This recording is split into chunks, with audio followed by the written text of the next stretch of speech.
Yes, sir. At ease, Captain Carlson. Yes, sir.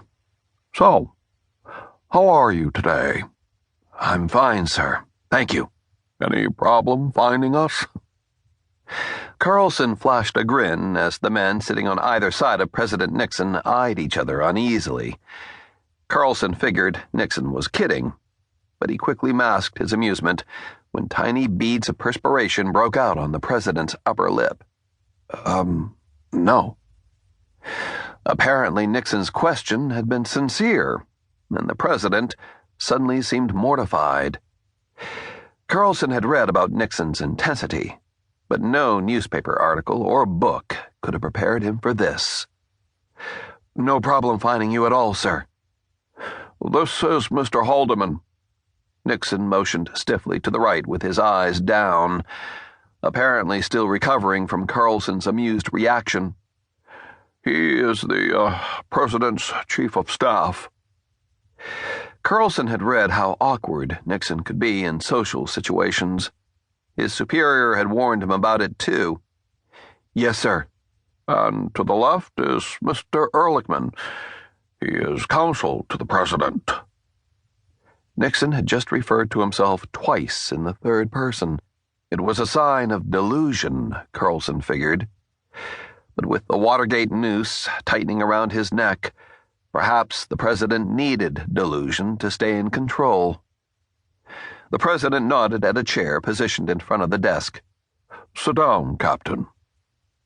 As Carlson obeyed, he was struck by how dark Nixon's stubble was, the formality of his manner, and how stiff and clumsy the president's motions were. Nixon was no athlete. You are a Marine, Nixon stated. Yes, sir. You joined the Marines after graduating from Yale University? Yes, sir. Pride coursed through Carlson. The President of the United States knew the details of his life. With loans.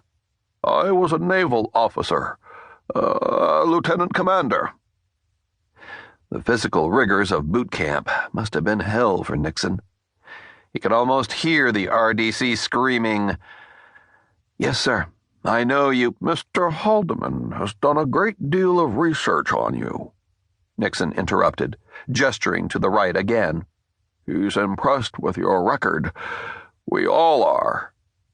The president's eyes flashed, regaining their intensity after the embarrassment of asking the awkward question about locating the White House.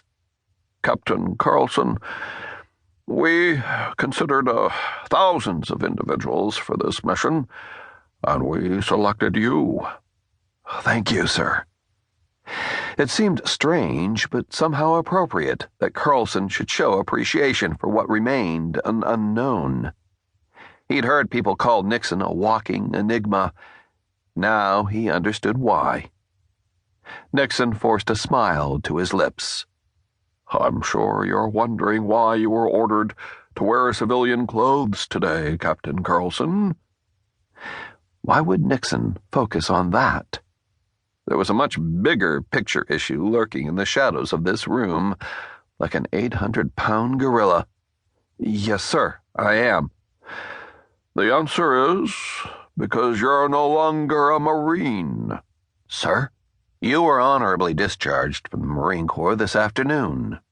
Haldeman spoke up for the first time. You will not return to the Pentagon today. All right, Carlson answered hesitantly, uncertain if the news was good or bad. Nixon motioned to Carlson, then at Haldeman. Mr. Haldeman has something for you, Captain Carlson. Take it, and protect it with every fiber of your being. Carlson's heart began to thud as he stood up, moved to where Haldeman sat, took the large manila envelope the man was holding out for him, and returned to his chair.